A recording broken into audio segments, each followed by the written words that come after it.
Je tenais mon nouveau-né dans mes bras, sentant une vague d'amour pur me submerger. La petite Louise, si fragile, si parfaite avec ses minuscules doigts et son nez retroussé. Elle pesait à peine 3 kilos, mais son poids contre ma poitrine ancrait mon âme à la réalité après ces longues heures d'accouchement à la maternité de l'hôpital Saint-Antoine à Paris. Autour de moi, la chambre d'hôpital était baignée de cette lumière particulière des fins d'après-midi de juin, douce et chaude, filtrant à travers les rideaux beige à moitié tirés. Les murmures discrets du personnel soignant et le cliquetis occasionnel des équipements médicaux formaient une berceuse urbaine qui me rassurait. L'odeur de désinfectant se mêlait étrangement à celle des roses que Mathieu, mon mari, avait apportées ce matin. Elles trônaient dans un vase en plastique sur la table de chevet, leur parfum luttant vaillamment contre l'atmosphère clinique.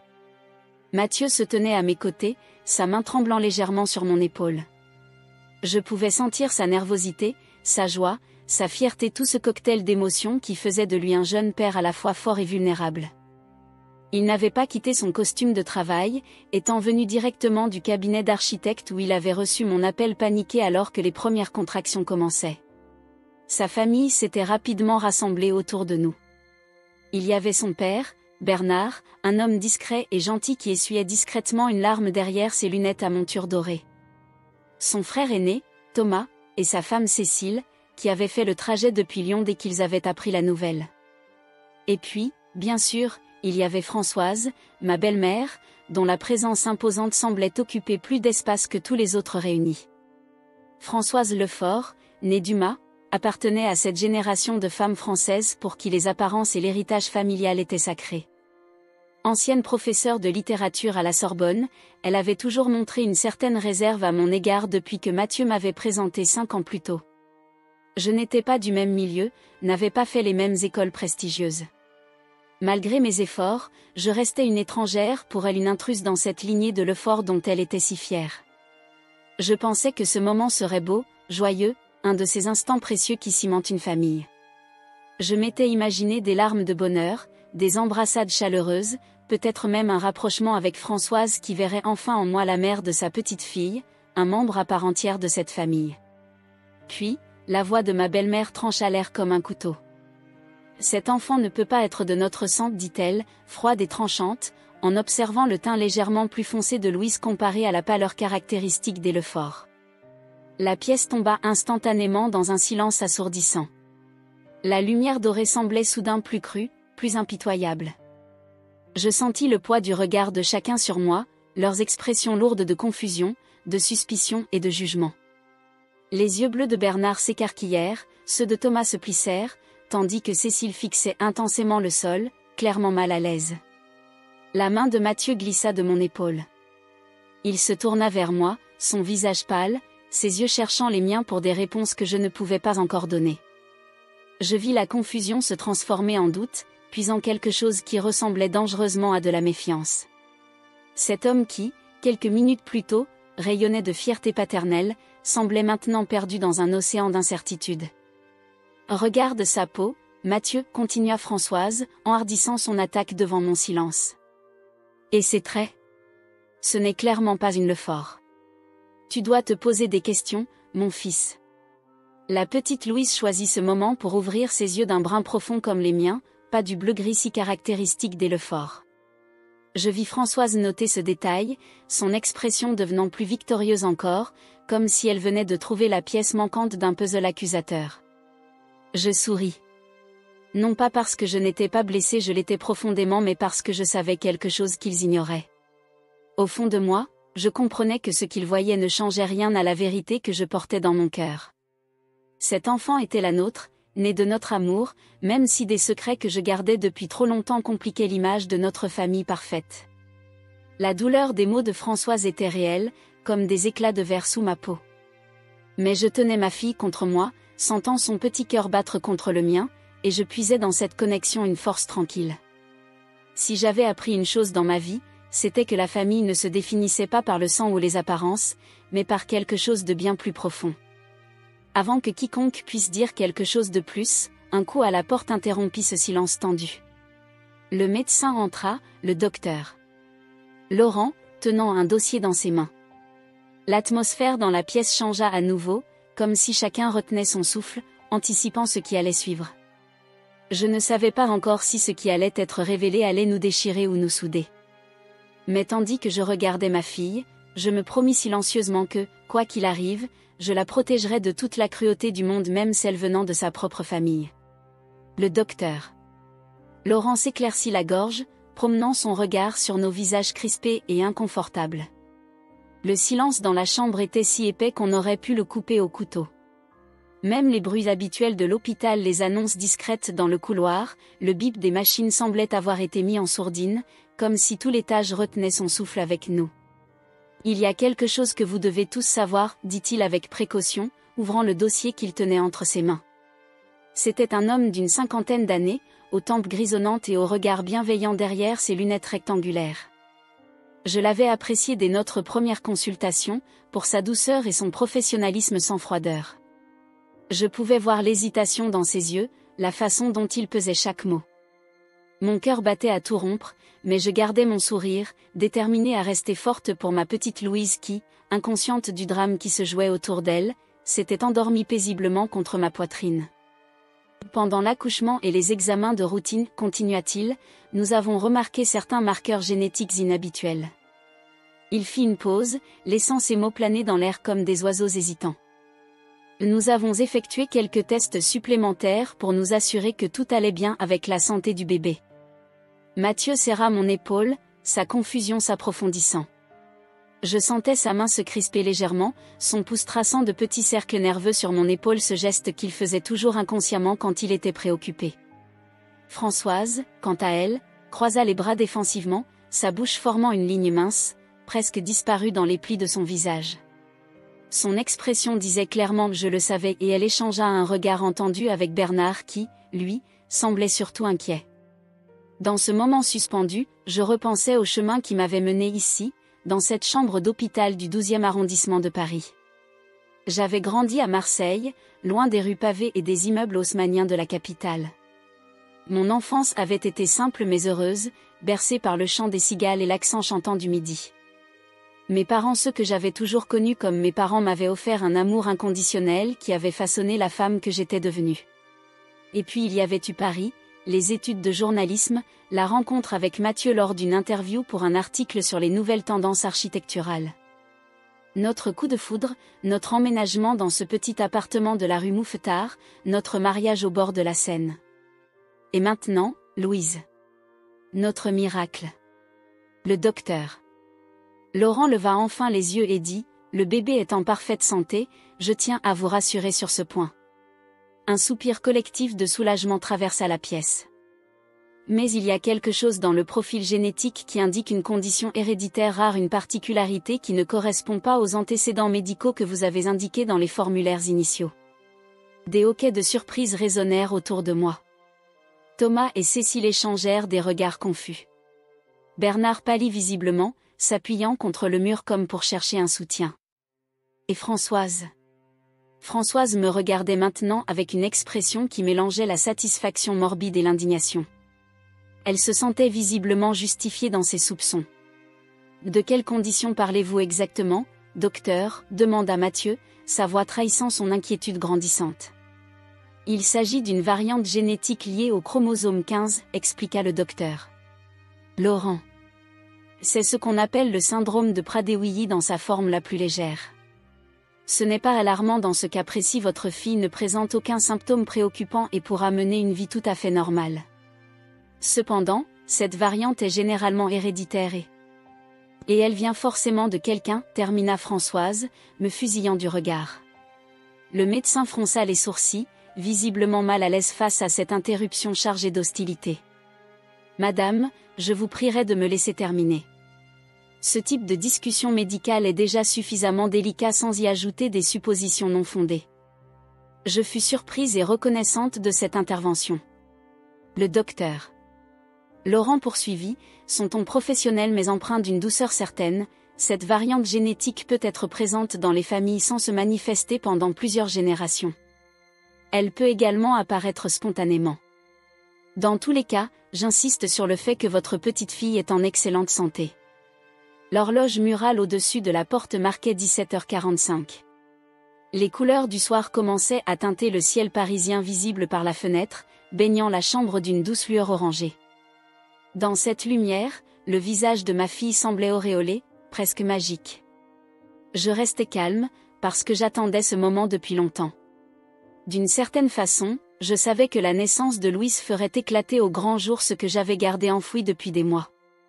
La vérité allait enfin sortir, et malgré ma peur, je ressentais aussi un étrange soulagement à l'idée de ne plus porter ce secret. Y a-t-il d'autres examens à faire ? Demanda Mathieu, toujours pragmatique même dans la tourmente émotionnelle. Non, tout est parfaitement normal hormis cette particularité génétique, répondit le docteur. Laurent en refermant son dossier. Nous ferons un suivi de routine, bien sûr, mais je ne vois aucune raison de s'inquiéter. Françoise fit un pas en avant, son talon claquant contre le linoléum de la chambre. Je crois que nous avons tous besoin d'explications, dit-elle, son regard accusateur toujours fixé sur moi. Cet enfant porte visiblement un héritage qui n'est pas celui des Lefort. Le docteur. Laurent soupira, manifestement agacé par l'insistance de ma belle-mère. Madame, je comprends votre préoccupation, mais je vous rappelle que nous sommes dans un contexte médical. Les variations génétiques sont courantes et c'est bon, docteur, l'interrompis-je doucement. Ma voix était calme, presque sereine malgré la tempête émotionnelle qui faisait rage en moi. Je crois qu'il est temps que j'explique certaines choses à ma famille. Le médecin me regarda avec un mélange de surprise et de respect. Il hocha la tête, comprenant que j'étais prête à assumer ce qui allait suivre. Je vous laisse en famille, alors. N'hésitez pas à m'appeler si vous avez besoin de quoi que ce soit. Je repasserai plus tard dans la soirée. Avec un dernier regard encourageant, il quitta la pièce, nous laissant face à face avec la vérité qui ne pouvait plus attendre. Le bruit de la porte qui se refermait doucement derrière lui résonna comme le glas annonçant la fin d'une époque de ma vie et le début d'une nouvelle. J'inspirai profondément, sentant l'odeur douce du sommet de la tête de ma fille. Cette fragrance indescriptible, propre au nouveau-né, me donna le courage dont j'avais besoin. Il était temps de révéler le secret que j'avais gardé trop longtemps. Je pris une profonde inspiration, sentant ce mélange familier de peur et d'espoir qui habitait mon cœur depuis des mois. L'air aseptisé de la chambre d'hôpital me parut soudain plus lourd, comme si l'oxygène lui-même attendait mes révélations. Par la fenêtre entr'ouverte, les bruits lointains de Paris klaxons, rires de terrasse, cloches de Notre-Dame semblaient appartenir à un autre monde, séparé d'une autre par une frontière invisible. Il était temps de dire la vérité, quelque chose que j'avais caché même à Mathieu, par peur et par amour. Je changeai légèrement de position dans le lit, serrant précautionneusement Louise plus près de moi, comme si sa chaleur pouvait me donner la force nécessaire pour affronter ce moment. J'ai été adoptée, dis-je doucement. La pièce devint immobile à nouveau, mais cette fois, c'était un silence différent rempli de réalisation. Les yeux de Mathieu s'écarquillèrent, sa main glissant de mon épaule, mais il ne s'éloigna pas. Il resta là, immobile, me fixant, essayant d'assimiler ce que je venais de révéler. Je l'ai découvert quelques mois seulement avant de tomber enceinte, continuai-je, ma voix devenant plus assurée. Mais j'avais peur que cela complique les choses avec la famille. Je ne savais pas comment le dire. Je me souvins du jour où ma vie avait basculé. C'était un mardi d'automne, pluvieux et gris, comme Paris sait si bien les orchestrer. J'étais rentrée plus tôt du bureau de la rédaction où je travaillais, trempée jusqu'aux os après que mon parapluie se soit retourné sous une bourrasque près du canal Saint-Martin. L'appartement était vide. Mathieu participait à un concours d'architecture à Bordeaux pour la semaine. Le téléphone avait sonné. C'était ma mère, Marie. Sa voix était étrange, hésitante. « Il faut qu'on parle, ma chérie. Ton père et moi avons quelque chose d'important à te dire. » Cette conversation téléphonique, puis la visite à Marseille le week-end suivant. La cuisine ensoleillée de la maison familiale, l'odeur de ratatouille mijotant doucement sur la cuisinière à gaz, et puis les mots qui avaient tout changé. « Tu as été adoptée à l'âge de 3 mois. » Je me rappelais être restée silencieuse, à contempler le motif en Vichy rouge de la nappe, incapable de lever les yeux vers ces personnes que j'avais toujours connues comme mes parents. Des questions sans fin avaient tourbillonné dans ma tête. Pourquoi maintenant ? Qui étais-je vraiment ? D'où venais-je ? La réponse était venue sous la forme d'une vieille enveloppe jaunie que mon père, celui qui m'avait élevé, avait sortie d'un tiroir verrouillé de son bureau. À l'intérieur, un certificat d'adoption, quelques papiers légaux et une lettre manuscrite de ma mère biologique. Une certaine Amina Ben Ali, originaire de Tunisie, qui expliquait avec des mots simples mais poignants pourquoi elle ne pouvait pas me garder. Les marqueurs génétiques que les médecins ont trouvés, poursuivis-je dans la chambre d'hôpital, revenant au présent, doivent provenir de ma famille biologique, une famille que je n'ai jamais connue. Les larmes me piquaient les yeux, mais je refusais de les laisser couler. C'était ma vérité. Et maintenant, c'était aussi une partie de l'histoire de notre bébé. Et tu aurais dû me le dire, murmura Mathieu, sa voix à peine audible. Je sais, répondis-je. J'allais le faire, plusieurs fois. Mais au début, j'essayais moi-même de comprendre ce que cela signifiait pour moi. Et puis, quand j'ai appris que j'étais enceinte, je m'interrompis, cherchant les mots justes. J'avais peur, Mathieu. Peur que ça change quelque chose entre nous, peur de ta réaction, de celle de ta famille. Je regardais Françoise dont l'expression s'était figée en un masque indéchiffrable. Elle qui était si fière de la lignée des Lefort, de leur patrimoine intellectuel et culturel, de leur place dans la société parisienne. Comment pouvait-elle accepter que la mère de sa petite fille vienne d'ailleurs, porte un autre héritage? Quand avez-vous appris cela exactement? Demanda Bernard, le père de Mathieu, rompant enfin son silence. Sa voix était douce, sans jugement. En octobre dernier, répondis-je. Mes parents, ceux qui m'ont élevé, ont estimé que j'avais le droit de savoir, surtout avec les avancées des tests génétiques et tout ça. Ils craignaient que je l'apprenne d'une autre façon, peut-être moins contrôlée. Et tes origines, continua Bernard, avec cette curiosité intellectuelle qui caractérisait tous les Lefort. Ma mère biologique était tunisienne, dis-je simplement. Je n'ai jamais connu mon père biologique. Selon la lettre que ma mère a laissée, il était français, un étudiant qu'elle a rencontré à Tunis. Ils ont eu une brève histoire, et quand elle est tombée enceinte, il était déjà retourné en France. Elle était seule, sans soutien familial, et a décidé que je méritais une vie meilleure que celle qu'elle pouvait m'offrir. Cécile, la femme de Thomas, s'approcha et s'assit au bord du lit. Elle prit ma main libre, l'autre tenant toujours Louise, et la serra doucement. Ce geste simple, ce premier signe de soutien, me fit presque craquer. Ça explique la teinte de sa peau, dit Thomas, avec une franchise maladroite mais sans méchanceté. Et ses yeux bruns. Et probablement cette variante génétique dont parlait le médecin, ajouta Bernard, toujours pragmatique. Françoise restait silencieuse, ses yeux passant de moi à Louise, puis à Mathieu. Je pouvais presque voir les rouages de son esprit tourner, recalibrant tout ce qu'elle pensait savoir sur moi, sur nous, sur sa petite fille. Qu'est-ce que ça change? Demanda soudain Mathieu, se tournant vers sa mère. Sa voix était ferme, presque défensive. Élise est ma femme. Louise est notre fille. Le fait qu'Élise ait été adoptée ne change rien à cela. Françoise ouvrit la bouche, puis la referma sans rien dire. Pour une fois, la grande professeure de littérature semblait à court de mots. J'aurais aimé que tu me le dises, répéta Mathieu, se tournant vers moi, mais son ton était plus doux maintenant. Pas seulement pour ça. Il fit un geste vague vers sa famille. Mais pour toi. Pour nous. C'est une partie importante de qui tu es. Je hochai la tête, les larmes menaçant maintenant sérieusement de déborder. Je sais. Je suis désolée. C'était compliqué. J'essayais encore de comprendre ce que ça signifiait pour moi, pour mon identité. Et puis, plus le temps passait, plus c'était difficile de trouver le bon moment. Louise s'agita légèrement dans mes bras, émettant un petit son de contentement avant de se rendormir. Ce son innocent sembla dissoudre une partie de la tension dans la pièce. Elle est magnifique, dit Cécile, brisant le silence. Elle a tes yeux, Élise. Et le nez des Lefort, ajouta Thomas avec un demi-sourire. Ce petit nez retroussé, c'est tout Mathieu quand il était bébé. Un sentiment étrange de soulagement commença à m'envahir. Le secret était révélé, et si la réaction n'était pas entièrement positive, elle n'était pas non plus aussi catastrophique que je l'avais craint. Mathieu était choqué, blessé peut-être, mais il était toujours là, à mes côtés. Bernard semblait plus curieux qu'autre chose. Thomas et Cécile prenaient déjà le parti de voir Louise comme leur nièce, peu importe ses origines.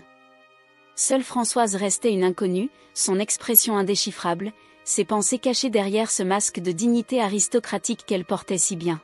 « Je comprends mieux maintenant, dit finalement Mathieu, brisant le fil de mes pensées. Ces moments où tu semblais ailleurs, ces appels téléphoniques avec tes parents que tu prenais dans une autre pièce. Tu traversais tout ça seul. » Sa main revint sur mon épaule, plus ferme cette fois. Ce n'était pas encore le pardon, ni l'acceptation complète, mais c'était un début. Une reconnaissance de ma vérité, de mon parcours. Dehors, le soleil commençait à décliner, peignant le ciel parisien de teintes rosées et dorées. Une nouvelle nuit approchait, et avec elle, la promesse incertaine d'un nouveau chapitre dans notre histoire familiale. Pendant un long moment, Mathieu ne dit rien. La tension dans la chambre était insupportable. Les secondes s'étiraient comme des heures, le tic-tac de l'horloge murale résonnant dans le silence oppressant. À travers la fenêtre, les lumières de Paris commençaient à s'allumer, créant une constellation urbaine qui contrastait avec l'obscurité grandissante du ciel. J'observais mon mari, cherchant le moindre signe de colère, de trahison ou de déception. Françoise se tenait rigide près de la porte, sa bouche légèrement entr'ouverte comme si elle voulait parler mais se retenait. Thomas et Cécile échangèrent un regard gêné avant de murmurer quelque chose à propos d'aller chercher un café à la cafétéria de l'hôpital. Bernard les suivit après un moment d'hésitation, posant brièvement sa main sur l'épaule de son fils en passant. La porte se referma doucement derrière eux, nous laissant seuls, Mathieu, Françoise, Louise et moi, dans un silence chargé d'émotions non exprimées. Puis, lentement, Mathieu s'assit au bord du lit. Les ressorts du matelas grincèrent légèrement sous son poids, ce son banal semblant presque déplacé dans l'intensité du moment. Il tendit la main et toucha délicatement la petite main de notre bébé. Louise enroula ses minuscules doigts autour de l'index de Mathieu, complètement inconsciente de la tempête qui tourbillonnait autour d'elle. Ce geste simple, instinctif, sembla toucher Mathieu au plus profond de lui-même. Il leva les yeux vers moi, son regard brillant d'émotion. « Tu aurais dû me le dire, chuchota-t-il. » Mais il n'y avait pas de colère dans sa voix, seulement de la douleur. Je hochai la tête, acceptant sa peine. Puis il sourit, un sourire petit et fragile mais réel, qui illumina son visage fatigué par ces dernières heures intenses. « Ça ne change rien, continua-t-il, sa voix devenant plus ferme. « Et tu es ma femme. Elle est notre fille. C'est tout ce qui compte. » Le soulagement me submergea si intensément que je me sentis étourdi.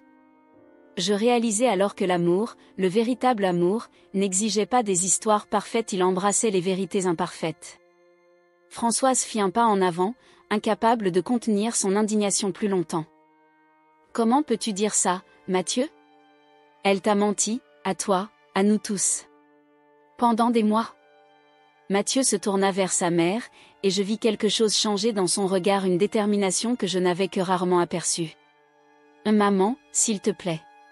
Ce n'est pas le moment. » Au contraire, répliqua Françoise, sa voix tremblante de ce que je supposais être un mélange de colère et de déception. « C'est exactement le moment. Avant que tu ne prennes des décisions sous le coup de l'émotion. » Mathieu prit ma main et la serra doucement. Ce geste simple me fit monter les larmes aux yeux.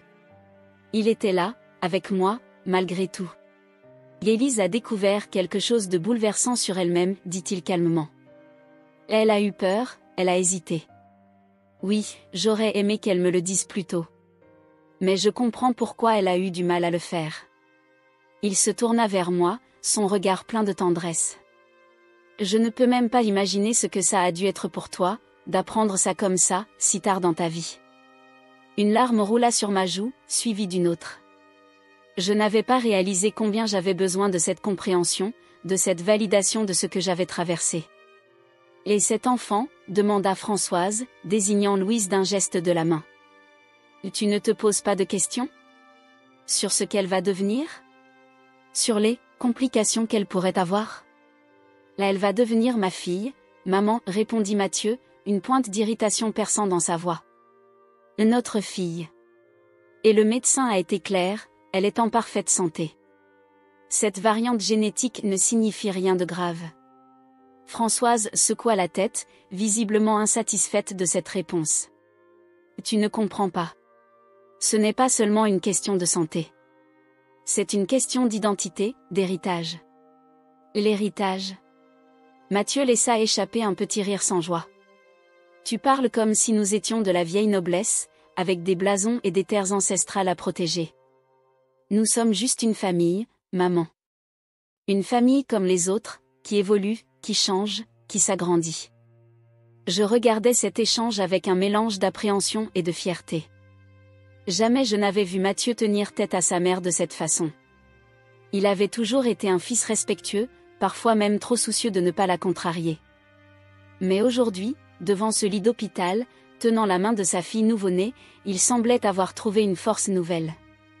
Et puis, continua-t-il, son regard revenant vers moi, je trouve ça assez extraordinaire, en fait. Notre fille porte en elle l'histoire de plusieurs cultures, plusieurs héritages. Elle aura tant à découvrir, tant à explorer. Il caressa doucement la joue de Louise. Elle sera riche de tout ça, tu ne crois pas? Ces mots, prononcés avec tant de sincérité, me touchèrent profondément. Dans ma peur, j'avais imaginé le pire rejet, incompréhension, jugement. Mais voilà que Mathieu transformait ce que je percevais comme une complication en quelque chose de précieux, de spécial. Oui, murmurai-je, ma voix à peine audible. Elle sera riche de tout ça. Françoise nous observait, son expression oscillant entre contrariété et résignation. Je pouvais presque voir les pensées défiler derrière ses yeux, ses préjugés, ses attentes, ses craintes pour l'avenir de son fils et de sa petite fille. Mais aussi, peut-être, un début de réflexion. Tu comprends ce que cela implique, demanda-t-elle finalement à Mathieu. Les questions qu'elle se posera en grandissant? Les explications que vous devrez lui donner? Nous y ferons face ensemble, répondit simplement Mathieu. Comme n'importe quel parent. Un silence s'installa à nouveau, moins tendu cette fois, plutôt contemplatif. Au dehors, la nuit avait complètement enveloppé Paris, et les lumières de la ville brillaient comme autant d'étoiles terrestres. Dans ce cocon urbain, notre petite famille venait de traverser sa première tempête. Je suis désolée de ne pas te l'avoir dit plus tôt, dis-je enfin à Mathieu. J'avais tellement peur de tout gâcher, de perdre ce que nous avions construit ensemble. Je comprends, répondit-il doucement. C'était ton secret à porter, ta décision de le partager ou non. Mais maintenant? Il hésita, cherchant ses mots. Maintenant, j'aimerais que tu me racontes tout. Quand tu seras prête. Ce que tu as appris sur tes origines, ce que tu ressens par rapport à tout ça. Ce n'était pas un ultimatum, pas une exigence. C'était une invitation à m'ouvrir, à partager une partie de moi que j'avais gardée cachée. Et dans cette invitation, je sentais tout son amour, toute sa compréhension. Oui, répondis-je. Je te raconterai tout. Mathieu se pencha et déposa un baiser sur mon front, puis sur celui de Louise. Ce geste simple contenait tant de promesses, tant d'acceptation. Françoise nous observait toujours, son expression indéchiffrable. Je savais que notre chemin avec elle serait plus long, plus compliqué. Elle n'était pas encore prête à accepter cette nouvelle réalité, à embrasser ce changement dans l'image qu'elle avait de notre famille. Mais pour l'instant, cela importait peu. Ce qui comptait, c'était Mathieu, sa main dans la mienne, son regard qui me disait que tout irait bien. Ce qui comptait, c'était Louise, endormie paisiblement dans mes bras, parfaite dans son innocence. La porte s'ouvrit doucement, et Thomas, Cécile et Bernard réapparurent, portant des gobelets de café et des expressions interrogatives. Ils avaient manifestement attendu que la tempête se calme avant de revenir.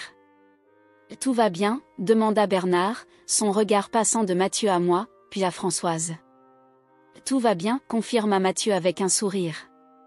« Nous avons une magnifique petite fille, et c'est tout ce qui compte. » Et à cet instant précis, malgré les complications, malgré les non-dits et les révélations, c'était effectivement tout ce qui comptait. Françoise n'était pas si facilement convaincue.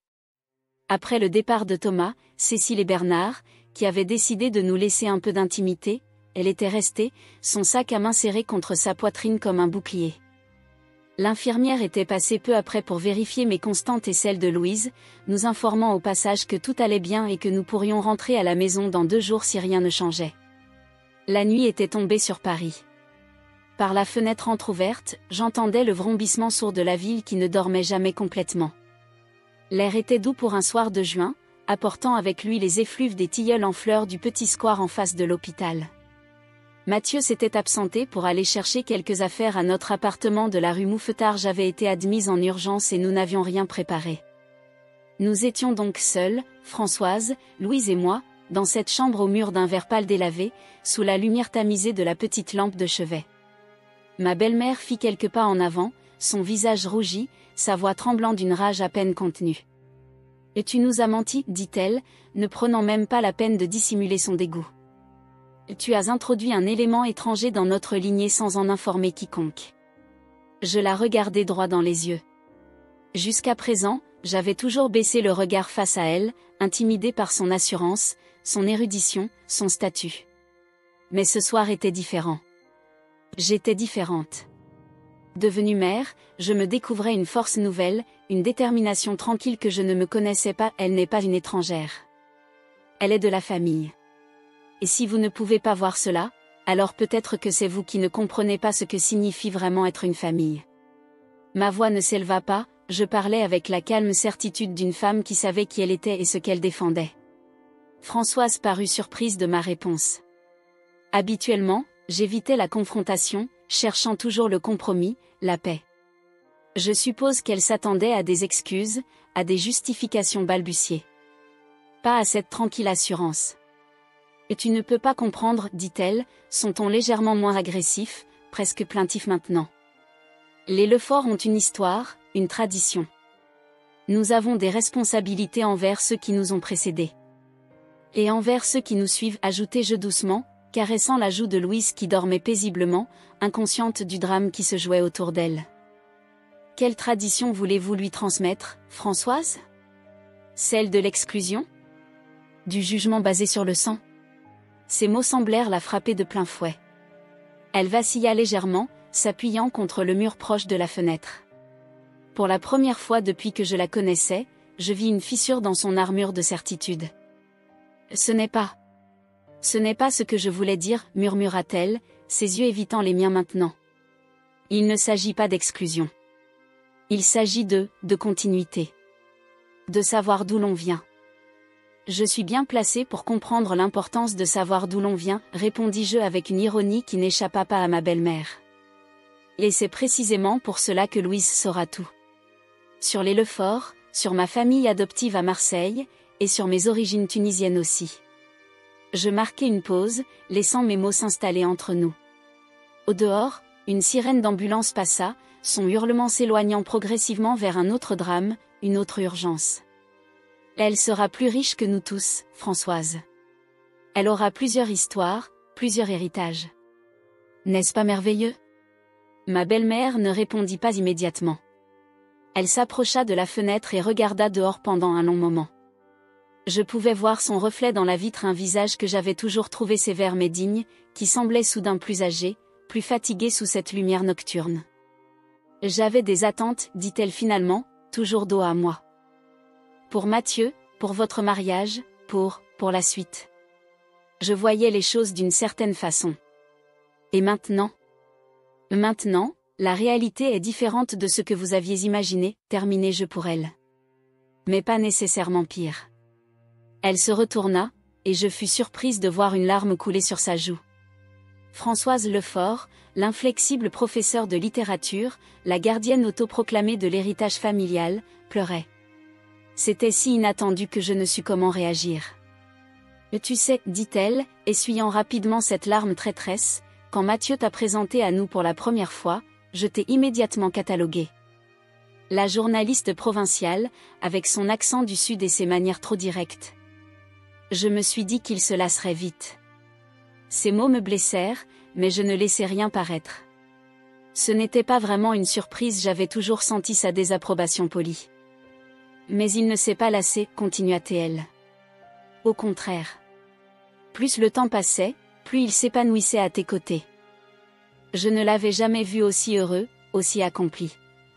Elle hésita, comme si les mots suivants lui coûtaient particulièrement. Et je me suis demandé ce que tu lui apportais que je n'avais pas su lui donner. Cette confession me prit au dépourvu. Je n'avais jamais envisagé que derrière cette façade de supériorité pouvait se cacher une forme d'insécurité, peut-être même une pointe de jalousie maternelle. Je ne vous ai rien pris, Françoise, dis-je doucement. L'amour ne fonctionne pas comme ça. Ce n'est pas un gâteau qu'on partage en parts égales. Il se multiplie. Elle eut un petit sourire triste. C'est une jolie image. Naïve, peut-être, mais jolie. Louise s'agita dans son sommeil, émettant un petit gémissement avant de se rendormir. Nous l'observâmes toutes les deux en silence, fascinés par ce minuscule être humain qui venait de bouleverser nos vies. Elle a ton nez, dit soudain Françoise, me surprenant à nouveau. Et le front de Mathieu. Cette forme particulière, un peu large mais harmonieuse. C'était la première fois qu'elle reconnaissait une ressemblance entre Louise et nous, la première fois qu'elle semblait accepter que ce bébé était bien notre fille, à Mathieu et à moi.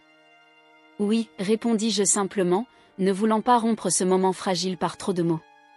Françoise s'approcha du lit, après une légère hésitation, tendit un doigt vers Louise. La petite main du bébé s'ouvrit instinctivement et se referma autour de ce doigt offert. Je vis quelque chose changer dans le regard de ma belle-mère, un adoucissement, une ouverture.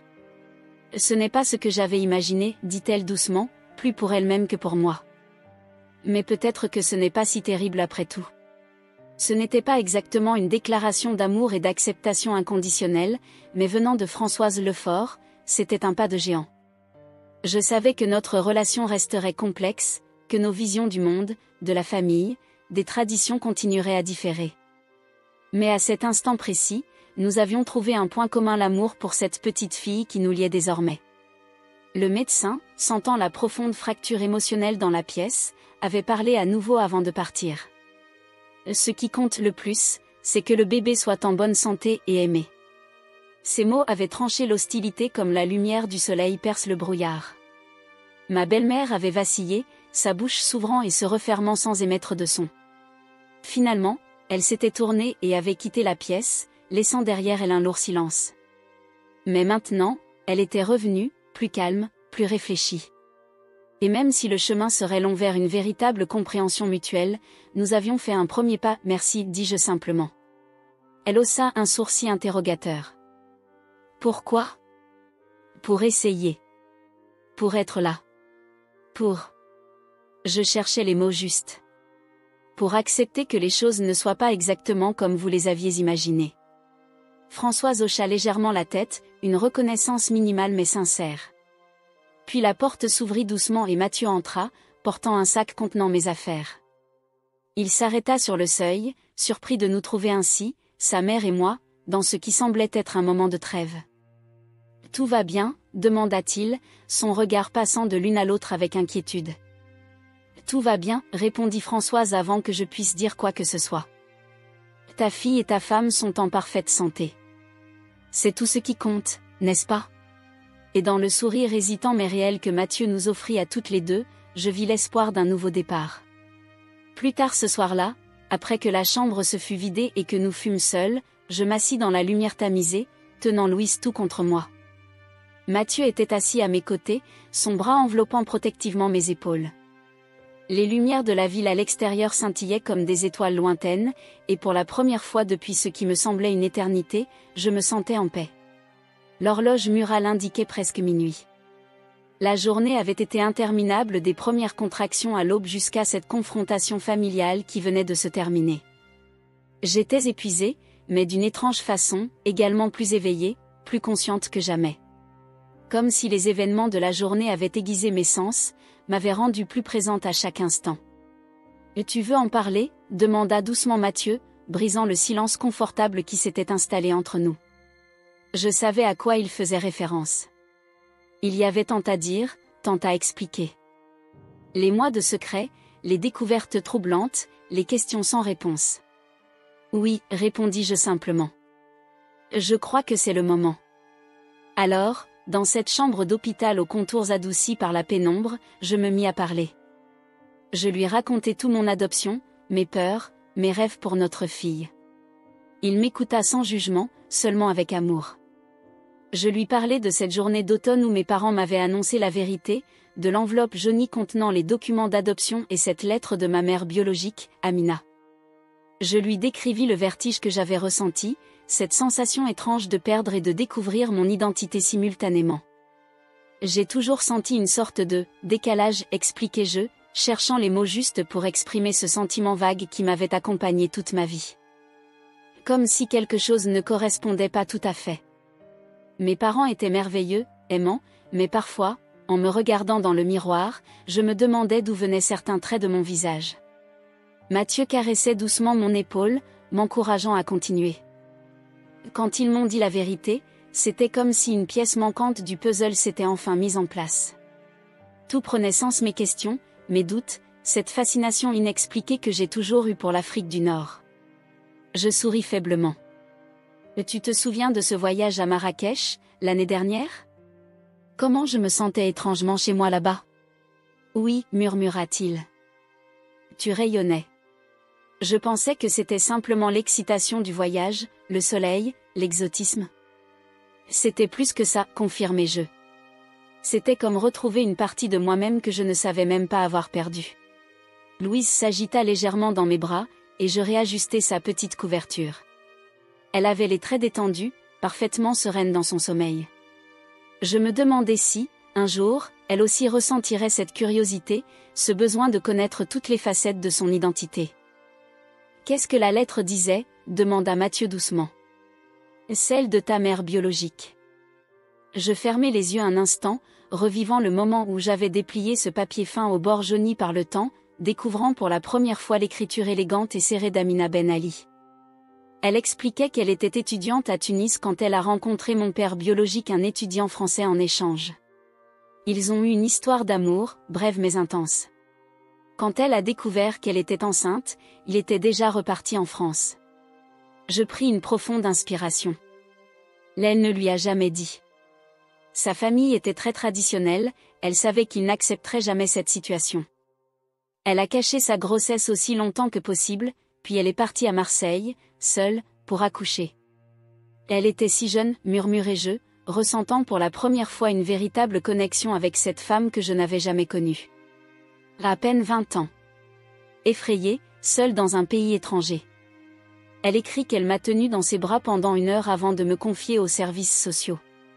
Elle dit que ça a été la décision la plus difficile de sa vie. Mathieu essuya une larme qui coulait sur ma joue. Je n'avais pas réalisé que je pleurais. Elle voulait que j'aie une chance qu'elle ne pouvait pas m'offrir, continuai-je. Un foyer stable, une éducation, une famille.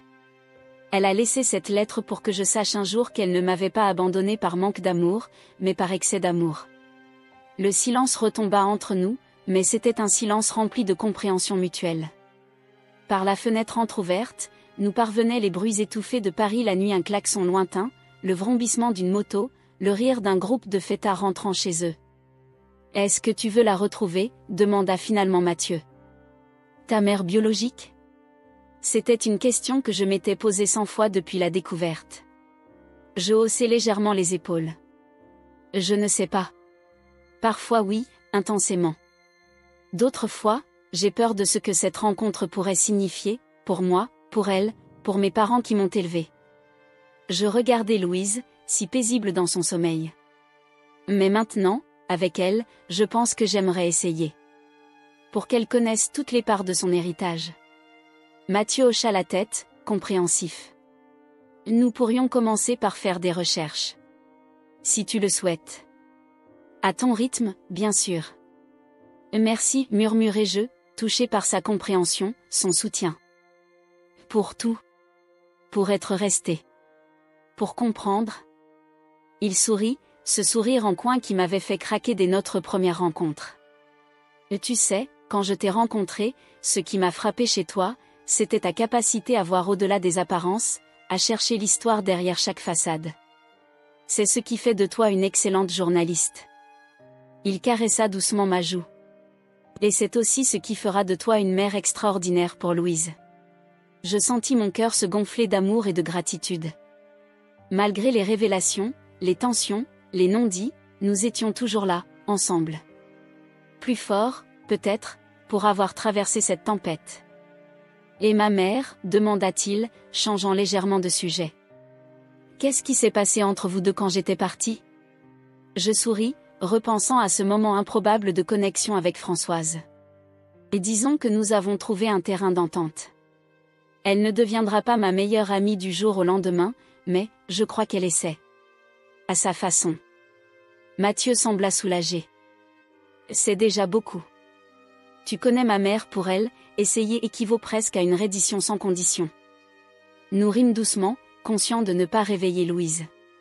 Ce rire partagé était comme un baume, effaçant les dernières traces de tension de cette journée éprouvante. Dehors, le ciel de Paris commençait imperceptiblement à changer, passant du noir profond à un bleu très sombre. L'aube n'était pas loin. Une nouvelle journée s'annonçait, la première journée complète de Louise dans ce monde. Un autre voyage ne fait que commencer, dis-je en contemplant le visage parfait de notre fille. Et ce ne sera pas toujours facile. Non, acquiesça Mathieu. Mais nous serons ensemble. C'est tout ce qui compte. Il avait raison. Notre histoire familiale était compliquée, tissée de secrets révélés et de vérités encore à découvrir. Mais en regardant ma fille endormie, je savais que l'amour serait toujours suffisant pour nous porter. La famille ne se définissait pas par la génétique, elle se construisait à travers des choix, le pardon et un amour inébranlable. Et la nôtre ne faisait que commencer. Dans quelques heures, le soleil se lèverait sur Paris. Les rues s'animeraient, les cafés ouvriraient leurs portes, les gens vaqueraient à leurs occupations quotidiennes. Et dans cette chambre d'hôpital du 12e arrondissement, notre petite famille s'éveillerait à une nouvelle réalité plus complexe que ce que nous avions imaginé, mais aussi plus riche, plus profonde. Je posai ma tête contre l'épaule de Mathieu, savourant ce moment de paix avant que la vie ne reprenne son cours effréné. Demain, il y aurait des appels à passer, des explications à donner, des arrangements à faire pour notre retour à la maison. Il y aurait la réalité pratique de la vie avec un nouveau-né, les nuits sans sommeil, les inquiétudes de nouveaux parents. Mais pour l'instant, dans ce moment suspendu entre la nuit et le jour, tout était parfait. Louise, Mathieu et moi, unis dans cette bulle de tendresse que rien ne pouvait perturber. Un nouveau chapitre s'ouvrait pour nous. Un nouveau départ, rempli de promesses et de possibilités. Et malgré toutes les incertitudes, toutes les questions encore sans réponse, je me sentais prête à l'affronter. Car j'avais enfin compris que nos racines, aussi importantes soient-elles, ne définissaient pas notre avenir. C'étaient nos choix, nos actions, notre amour qui façonneraient le chemin à venir. Je t'aime, murmura Mathieu, comme s'il avait lu dans mes pensées. Je vous aime, répondis-je, englobant dans cette déclaration simple mon mari et notre fille. Et tandis que les premières lueurs de l'aube filtraient à travers les rideaux, illuminant doucement nos visages, je sus que quelles que soient les épreuves que la vie nous réserverait, nous les traverserions ensemble, plus forts de cette vérité partagée, de cette identité complexe mais magnifique que nous embrassions désormais pleinement.